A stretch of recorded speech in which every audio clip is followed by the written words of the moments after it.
11 arrests, 2 opposing crowds, 1 city divided. On August 23, 2025, Liverpool became the battleground for Britain's soul, and what happened next will shock you.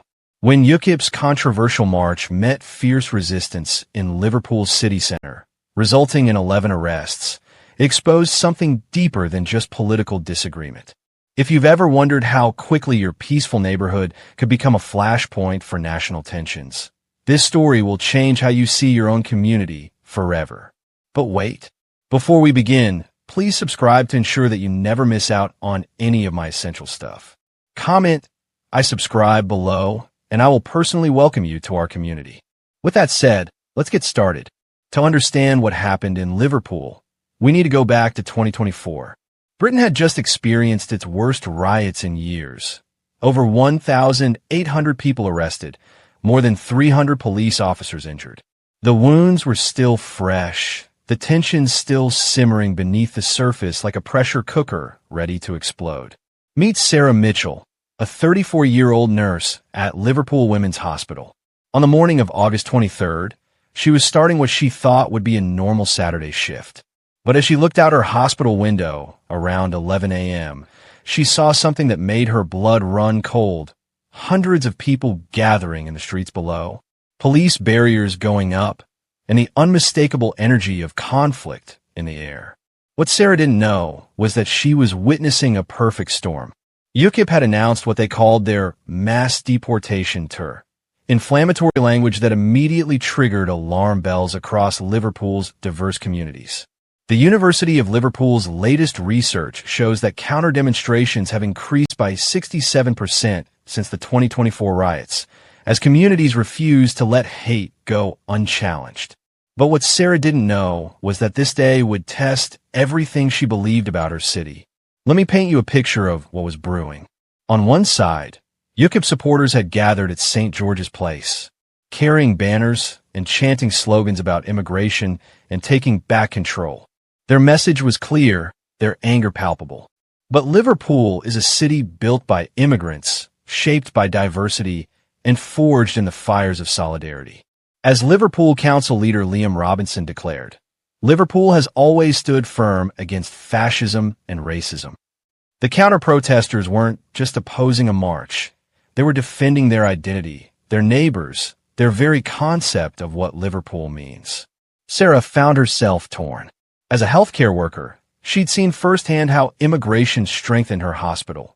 Colleagues from Nigeria, Pakistan, Poland, and beyond working side by side to save lives.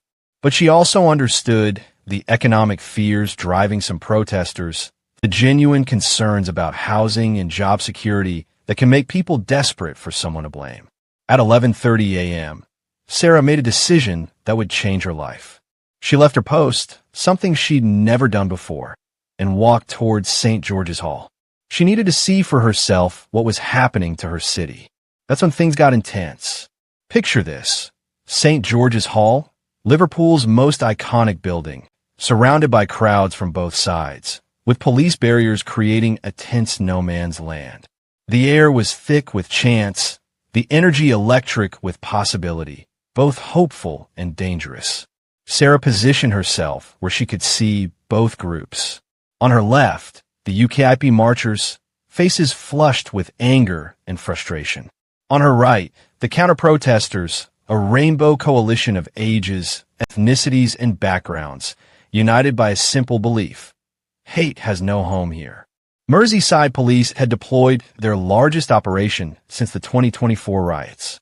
Officers formed human barriers, their faces tense but professional.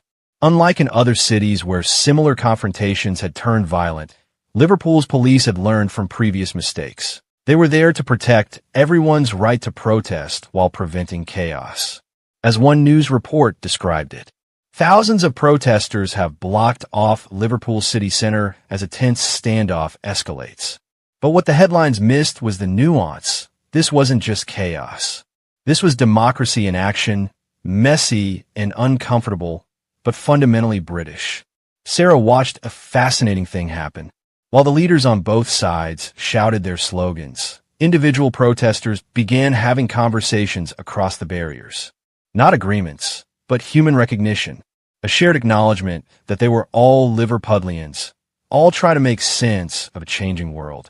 But there's a hidden danger no one's talking about.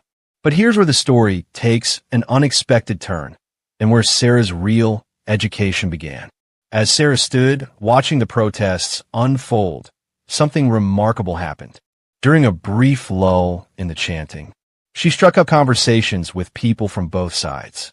What she discovered shattered every assumption she had made. The UKIP supporter she spoke with?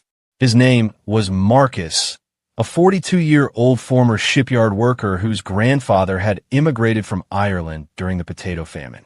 The counter-protester beside him?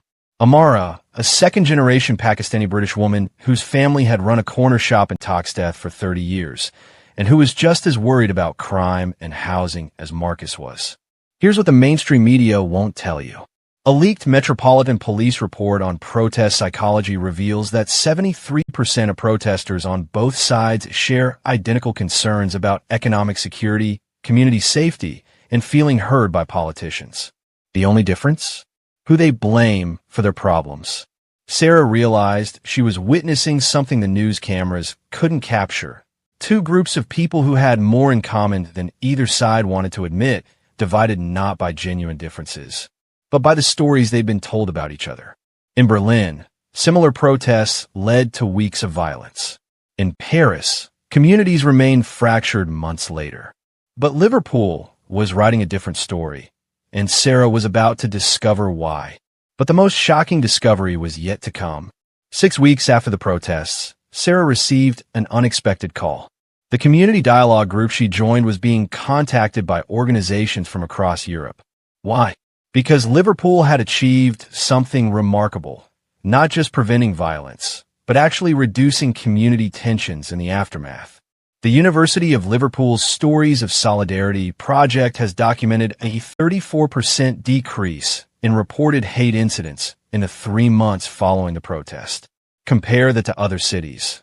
Manchester saw a 15% increase. Birmingham remained unchanged, but Liverpool was healing. Here's why. Instead of letting the two sides retreat to their corners, Liverpool's community leaders did something revolutionary. They organized kitchen table conversations, small groups where people like Marcus and Amara could meet away from cameras, away from slogans, and actually listen to each other's stories. Sarah became one of the facilitators. In her first session, she watched Marcus learn that Amara's shop had been robbed 3 times in 2 years, just like his own fears about neighborhood safety. She saw Amara realize that Marcus wasn't a racist monster, but a man who felt left behind by an economy that no longer valued his skills. The Merseyside police didn't just manage the protest. They partnered with local organizations to create ongoing dialogue opportunities. Chief Constable Serena Kennedy's approach has now become a case study taught in police academies across 3 continents. But here's what really shocked Sarah, and what should terrify every community leader watching this. The European Union has quietly commissioned a study on Liverpool's approach. Why? Because across the continent, communities are fracturing.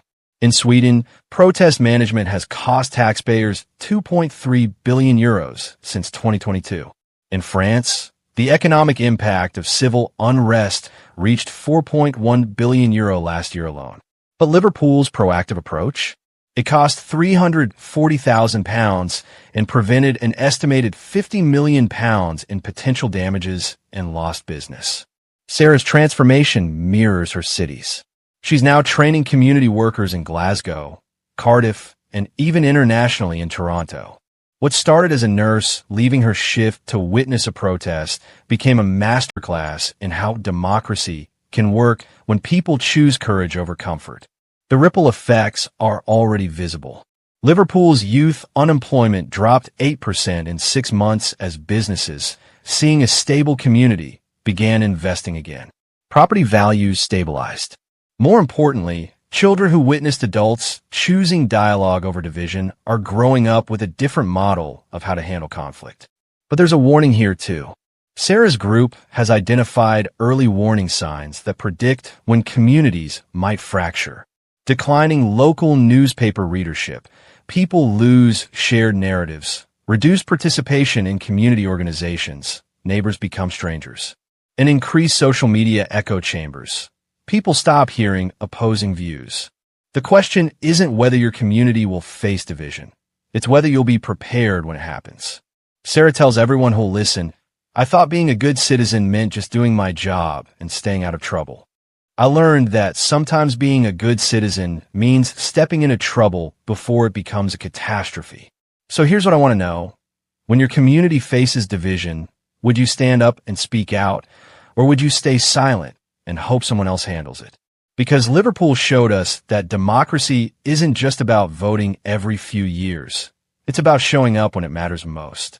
Sarah Mitchell thought she was just a nurse doing her job, but she became part of something bigger, a community refusing to let fear and hatred define its future. The question is, what would you do? Would you walk toward the conflict like Sarah did, or would you look the other way? Liverpool's protest ended with arrests, yes, but it also ended with conversations, with understanding, and with the city still standing together. In a world where division seems to be winning everywhere else, maybe that's the most radical act of all. Tell us in the comments. What would you do if your community was facing this kind of division? Have you ever had to choose between staying safe and standing up? Your answer might just inspire someone else to be brave when their moment comes. And if this story opened your eyes to how democracy really works on the streets, wait until you see what's happening in Manchester right now. The situation there might be even more explosive than Liverpool, but that's a story for next time.